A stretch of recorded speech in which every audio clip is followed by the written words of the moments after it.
이제 느헤미야는 하나님으로부터 귀한 소명을 받고 자신의 옛 터전, 자기 조상들의 옛 터전을 회복시키라는 그런 소명을 받고 예루살렘, 이스라엘 땅에 도착하게 됩니다.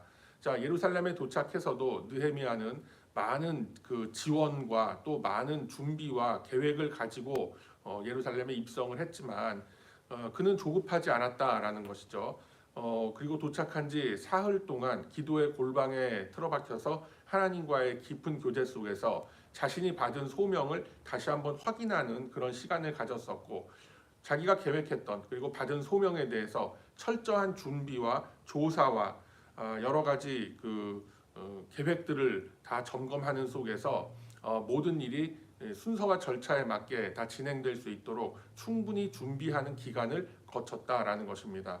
이를 통해서 우리가 알 수 있는 것이, 우리가 어떤 사회에서 일을 하거나 하나님의 일을 할 때에도 항상 무슨 일을 하든지 하나님 앞에 아뢰고, 또 하나님의 선한 손이 그 일을 이루실 것을 믿는 믿음으로, 또 우리는 철저하게 계획하고 준비해서 하나님의 도우심이 그 일 위에 임할 수 있도록 우리는 항상 하나님과의 깊은 교제 속에서 그 교제의 끈을 놓지 말아야 된다라는 것을 우리가 이때까지 쭉 살펴본 바가 있죠.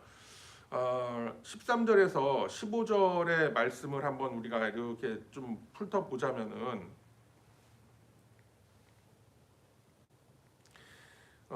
느헤미야는 이러한 모습을 보이고 있죠. 자신이 지금 해야 할 일, 그리고 자신이 처해 있는 그 환경과 조건과 처지라는 것을 철저하게 분석하고 조사하고 파악하는 이제 이런 그 과정을 거치게 됩니다.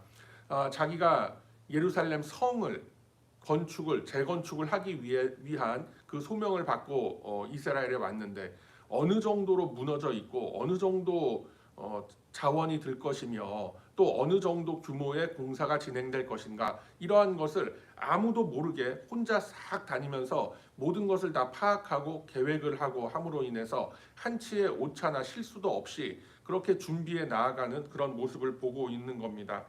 그래서 16절에 보면 그 누구도 느헤미야가 어디를 다니면서 누구를 만났고 무엇을 보았고 이런 것을 아무도 눈치채지 못할 만큼 굉장히 은밀하게 이 하나님의 일을 준비하면서, 또 그 기간 동안 느헤미야는 기도의 골방에서 계속 하나님과 교제를 하면서 하나님이 주시는 지혜를 받고 그렇게 일들을 준비해 나아가는 그런 모습을 보이고 있는 것입니다. 그래서 이 느헤미야의 모습을 이렇게 보면은 여러분들이 이렇게 보통 일반적으로 세상에서, 아니면 뭐 이렇게 조직 사회에서 뭐 직장을 뭐 이렇게 하신다든가 아니면 뭐 사업체를 하신다든가 하는 그런 경우에 이 세상에서 얘기하는 어떤 성공의 법칙, 뭐 이런 거를 많이 생각하시는 분들도 굉장히 많을 줄로 압니다. 그런데 뭐 예를 들어서 여러 경제학자라든가 경영학자들이 내놓는 수많은 저술이 있습니다. 뭐 21세기의 경영 전략을 어떻게 해야 될 것이냐, 이제 뭐 AI 시대에 과연 우리의 앞으로의 뭐 나아갈 방향은 무엇이냐, 뭐 여러 가지 그런 그 담론들이 지금 많이 퍼져 나가고 있는 가운데 있는데, 그 속에서 우리가 놓치지 말아야 할 것은 바로 창조주 하나님께서 우리에게 기본적으로 어떤 방향과 내용을 우리에게 주셨는가라는 것이죠. 그래서 우리가 느헤미야가 어떤 일을 해 나아가는 그런 모습들을 보면은, 이 세상에서 얘기하고 있는 수많은 그 성공과 번영과 이런 것을 외치는 사람들, 그러니까 뭐 좀 범위를 좀 좁혀서 얘기하면은 수많은 경영학자들이 외치는 어떤 그런 그 매니지먼트의 그런 모든 테크니컬한 모습들이 사실상 성경에 다 기록이 되어 있는 이야기들이다라는 것입니다. 그래서 세상의 어떤 학문을 깊이 파고 들어가도 결국은 성경에서 말하는 그 범위를 넘지 못한다라는 것을 우리가 분명하게 알아야 할 필요가 있다라는 것입니다. 그래서 많은 분들이 이렇게 해요. 성경 말씀만 가지고 해결되는 게 뭐가 있겠느냐. 뭐 좋은 말씀인 줄은 알겠는데 심리학도 우리가 좀 연구를 하고 우리가 경영학이라든가 경제학도 좀 연구를 하고 우리가 또 기타 여러 이게 좀 학문적 어떤 스펙트럼을 좀 넓혀가면서 우리의 사고를 다양화해야 되지 않겠느냐, 이런 말들 많이 합니다. 저도 물론 그런 얘기들에 공감하고, 또 성도 여러분들에게도 그런 내용들을 항상 전달을 하고, 저도 그런 어떤 기본적인 그런 소양을 잃지 않기 위해서 저도 많은 독서를 하고 또 많은 사람을 만나고 많은 정보를 접하고 다 그럽니다.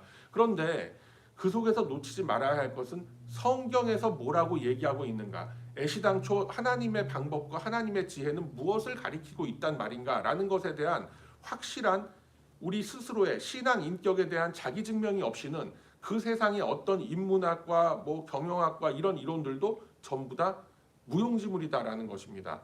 그래서 신학을 모든 학문의 뭐 여왕 이렇게도 부르는 그런 표현들 여러분 들어보신 적 있지 않습니까?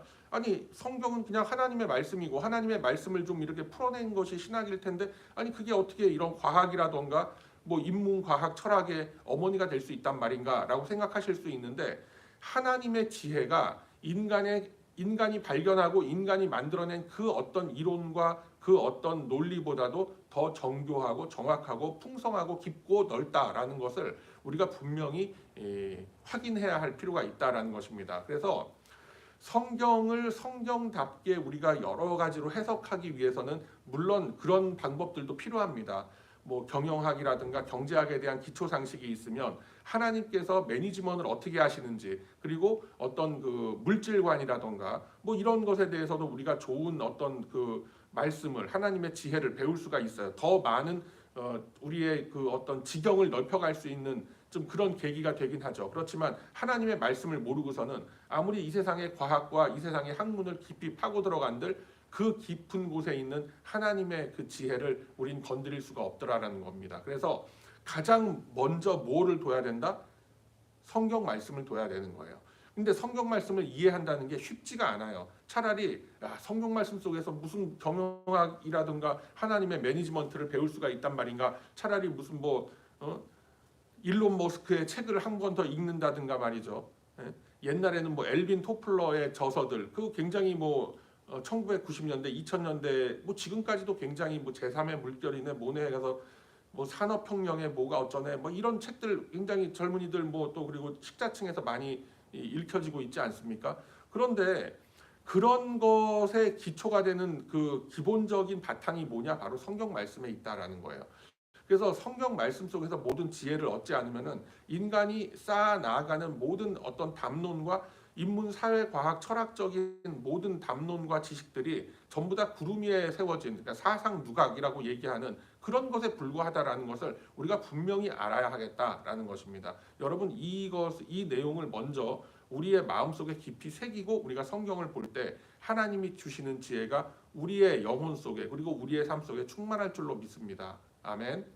자, 그래서 16절에 보면은 누구도 느헤미야의 행적을 모를 만큼 느헤미야는 은밀하게 조사를 하고 철저하게 파악을 하고 어떤 계획을 세우는 그리고 뭐 이제 앞으로 내가 가지고 들어온 이런 자원과 뭐 이런 뭐 물질과 이런 것들을 자재들을 어떻게 사용하고 어떤 곳에 더 이렇게 효과적으로 배분할 수 있겠는가라는 그런 매니지먼트의 어떤 플래닝에 그런 것들을 정확하게 세우고 있는 모습을 우리가 보고 있다라는 것이죠.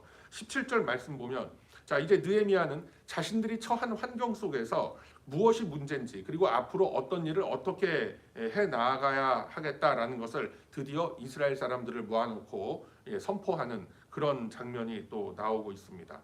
자 무엇을 해야 될 것인가? 자 이때 시대적으로는 이미 예루살렘 성전은 어느 정도 회복이 된 상태예요.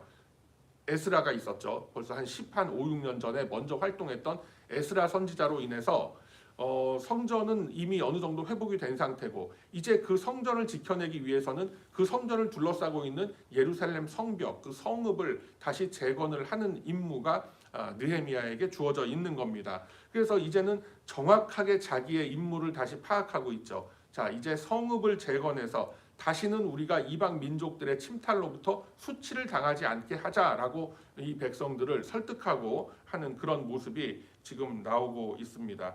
그리고 그것으로만 끝나는 것이 아니라 자 18절 말씀 보면 17절 하반부서부터 이렇게 말씀을 보면 자 예루살렘 성을 건축하여 다시는 수치를 당하지 말자 하고 또 그들에게 하나님의 선한 손이 나를 도우신 일과 그리고 왕이 내게 이른 말씀을 전하였더니 이렇게 돼 있죠. 근데 여기서 보세요.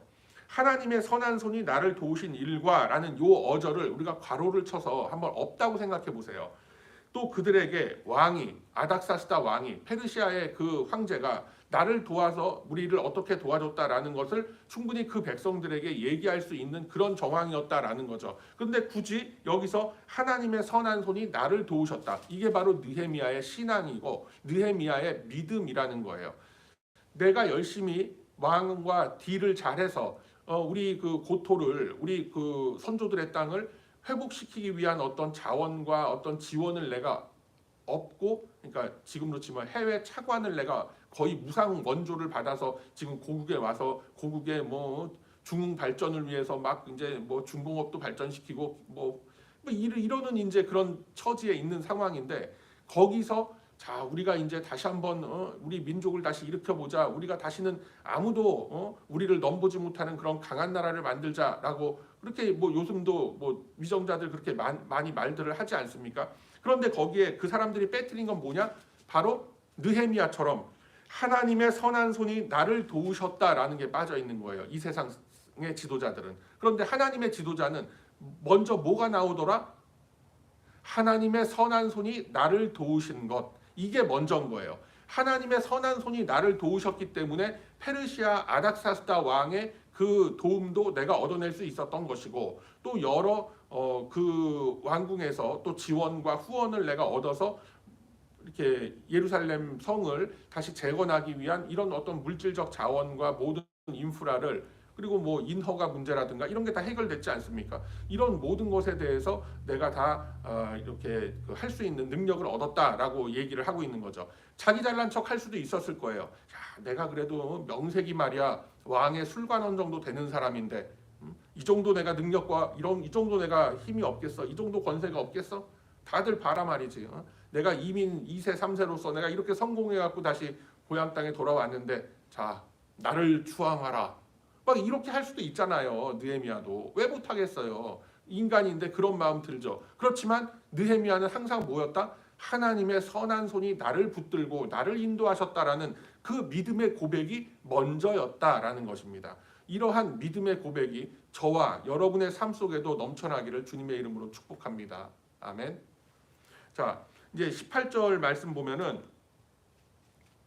자, 이렇게 하나님의 선한 손과 그 다음에 왕이 우리를 어떻게 도왔다, 페르시아 왕이 우리를 어떻게 도왔다라는 말씀을 잘 전달을 했더니 이제 그 백성들이, 이스라엘 백성들이 스스로 먼저 들고 일어나게 되죠. 18절 중반에 그들의 말이 일어나 건축하자 하고 모두 힘을 내어 이 선한 일을 하려 하매라고 되어 있어요. 만약에 느헤미야가 자기 잘난 척하면서 봐라 내가 페르시아에서 이런 엄청난 인프라와 자원을 이끌고 왔노라. 자 이제 한 사람씩 다 나와서 전부 다 우리 예루살렘을 재건하는 일에 전부 다 매진하도록 하자. 자 안 나오는 사람 누구 있어? 저 장로들 말이야 쭉 서갖고 출석 부르고 지파마다 사람들 몇 명 있는지 파악하고 일방적으로 이렇게 탑다운 방식의 어떤 명령을 막 내리고 이제 치고 들어갔다라고 하면은 아무도 따르지 않았을 거예요. 아이고 그래 잘났다 그래 너 혼자 열심히 해봐라. 사람 마음 다 그런 겁니다. 그런데 이렇게 낮은 모습으로 하나님의 말씀을 먼저 앞세우고 그 말씀의 능력으로서 사람들을 설득을 했더니 어떻게 됐다? 그들의 말이 자 이제 우리가 일어나 그래 건축을 하자라고 모두 힘을 내어 이 선한 일을 하려 했다라고 되어 있어요. 그러니까 이렇게 아주 지금의 어떤 그 CEO들도 잘 하기가 힘든 이런 엄청난 국가적인 재건 사업을 매니지먼트 하는 데 있어서 백성들이 먼저 일어나서 이 일에 자진해서 이렇게 할 수 있도록 이렇게 하더라고요. 여러분 역사를 아시잖아요. 우리 그 조선 말기에 경복궁을 다시 재건할 때 물론 굉장히 큰 국책 사업이었고 사실은 조선 왕조가 그 경복궁을 재건하는 그 엄청난 토목 사업의 모든 그 국가적인 그 에너지를 소비했기 때문에 개화기가 더 늦어졌고 그로 인해서 어떻게 보면은 을사늑약을 맺게 된 그런 원인이 되지 않았겠는가 뭐 이렇게 해석하는 학자들도 굉장히 많이 있다는 걸 여러분 아시잖아요. 그런 국책 사업을 백성들의 자발적인 어떤 호응을 얻지 못하고 그냥 일방적으로 지도자가 밀어붙이니 그게 되겠느냐 말이죠. 뭐 여러분 요새 뭐 또 한국에서 나오는 뉴스 많이 보고 있지 않습니까?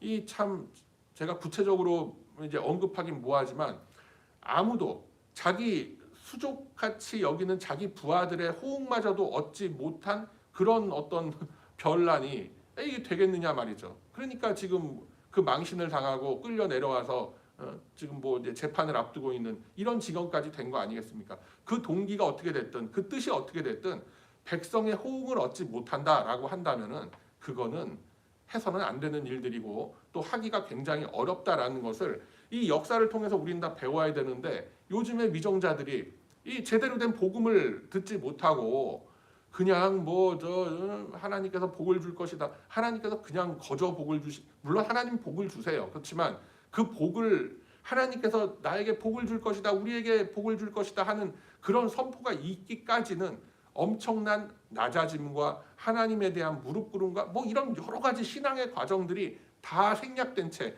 그냥 거두절미하고 하나님께서 이 정부를 뭐 이 나라를 축복할 것이 그건 아니다는 거예요.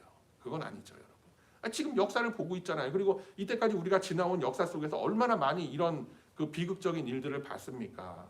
그래서 뭐 또 좀 약간 말씀이 빗나가는데 교회마다 복음이 먼저 정확하게 선포돼야 돼요. 그래서 이 사회가 변화돼야 되는 겁니다.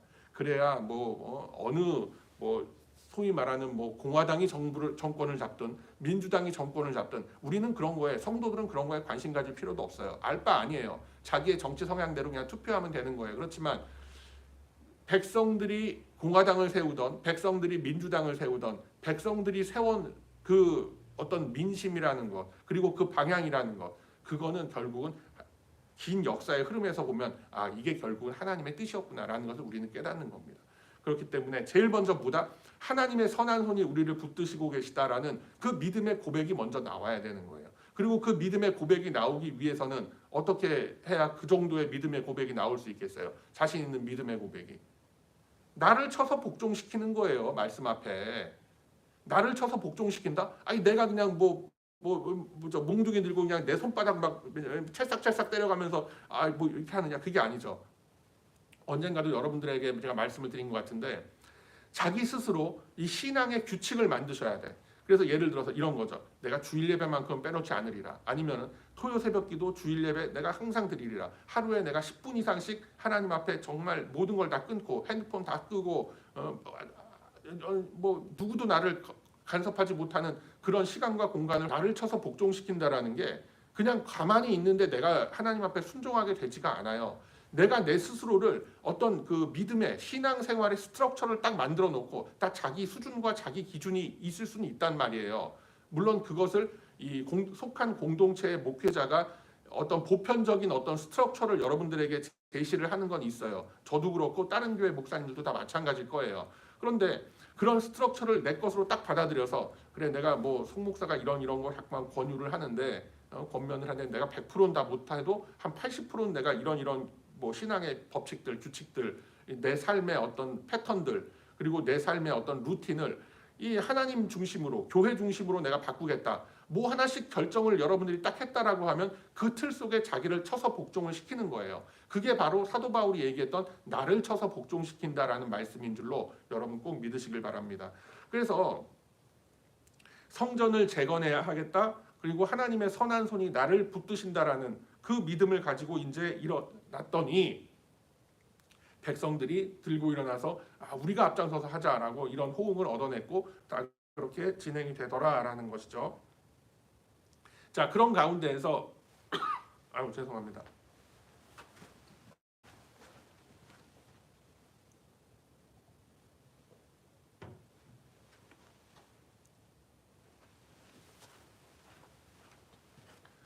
네, 이게 새벽이라 제가 조금만 이렇게 말씀을 막 열을 내서 하다 보면 이게 목이 메어가고 그렇습니다. 자 19절 20절의 말씀은 이렇게 백성들이 은혜가 넘쳐나고 이제 하나님의 어떤 선한 손이 정말 이제는 느헤미야뿐만이 아니라 온 백성들을 붙들고 계시구나 막 이렇게 막 사람들이 막 뭐라 그러죠? 하이퍼가 된다고 그래야 되나? 은혜에 충만한 이제 그런 모습을 보이고 있는데 항상 은혜가 충만한 곳에 모두 있다 시험도 드는 거예요.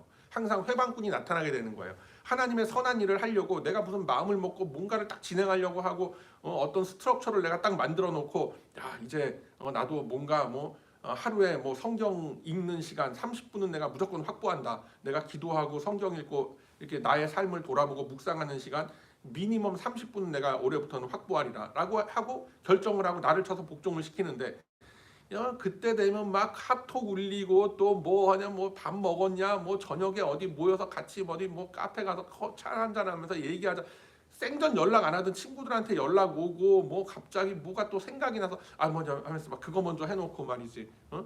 막 이런 온갖 잡념들이 막 나를 괴롭히고 이제 이러는 시험들이 분명히 들게 된단 말이죠. 아, 여러분들 인생 속에서 다 느껴보시지 않습니까? 자, 그런데 이런 일이 국가적인 어떤 재건 사업을 하는 데 있어서도 이런 방해꾼들이 나타나게 되더라라는 겁니다. 자, 19절 20절에 보면은 호론 사람 산발랏 그리고 종이었던 암몬 사람 도비야.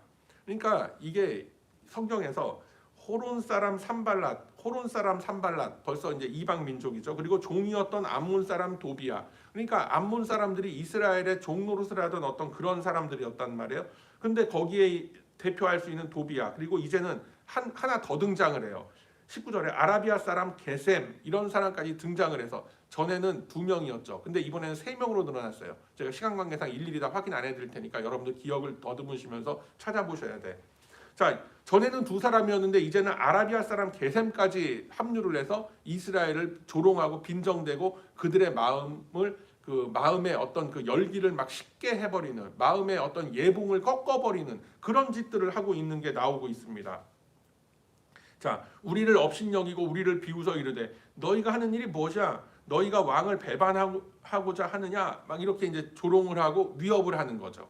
네. 그러니까 이때까지는 이 사람들이 호론 사람, 산발랏, 그다음에 암몬 사람, 아라비아 사람 막 이런 사람들이 예루살렘을 마음대로 자기 집 쥐나들듯이 막 침탈을 하는 거예요. 민병대를 이끌고 막 들어와서 막 약탈도 해가고 예루살렘 성전에서 그렇게 그 제사 못 드리게 막 방해도 하고 자기들이 섬기는 이방 신전 같은 거 주변에다가 막 세워놓으면서 아 너네들도 우리랑 같이 이런 거 해야 된다고 막 이제 그런 잘못된 문화와 그런 관습들 막 퍼뜨리고 이런 게 굉장히 용이했었단 말이죠. 그런데 이제 제대로 성읍을 갖추고 성벽을 딱 쌓고 하게 되면은 그런 일들이 굉장히 힘들어지니까 이제 시기 질투가 나는 거죠. 그리고 불안한 거죠. 이런 사람들은 아 우리가 놀이객감처럼 가지고 놀던 이스라엘이 이제는 우리의 영향력으로부터 벗어나려고 그러네. 야 너 이거 뭐 할 수 있겠어? 너 이러다가 우리를 전체적으로 이 지역을 다 지배하고 있는 페르시아 왕한테 너 잘못 보이면 어떻게 되는지 알지? 막 하면서 이제 위협을 하고 시험 들게 하고 이런 일들이 계속 벌어지게 되는 거예요. 그런데 이제는 더 이상 그들의 놀이객거리가 되지 않죠. 이스라엘은 바로 지도자 느헤미야가 있었기 때문에 성령 충만한 느헤미야가 있었기 때문에 20절 말씀에 보면은 자 내가 그들에게 대답하여 이르되 하늘의 하나님이 우리를 형통하게 하시리니 그의 종들인 우리가 일어나 건축하려니와 하나님의 종들인 우리가 일어나 건축하려니와 라고 하고 있죠. 오직 너희에게는 예루살렘에서 아무 기업도 권리도 기억하는 바도 없게 될 것이다 라고 그렇게 선포를 하는 그런 게 나옵니다.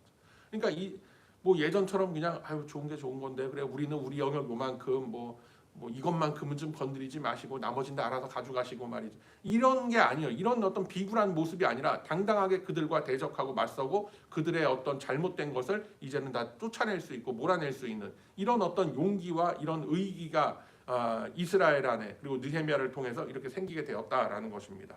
자, 그래서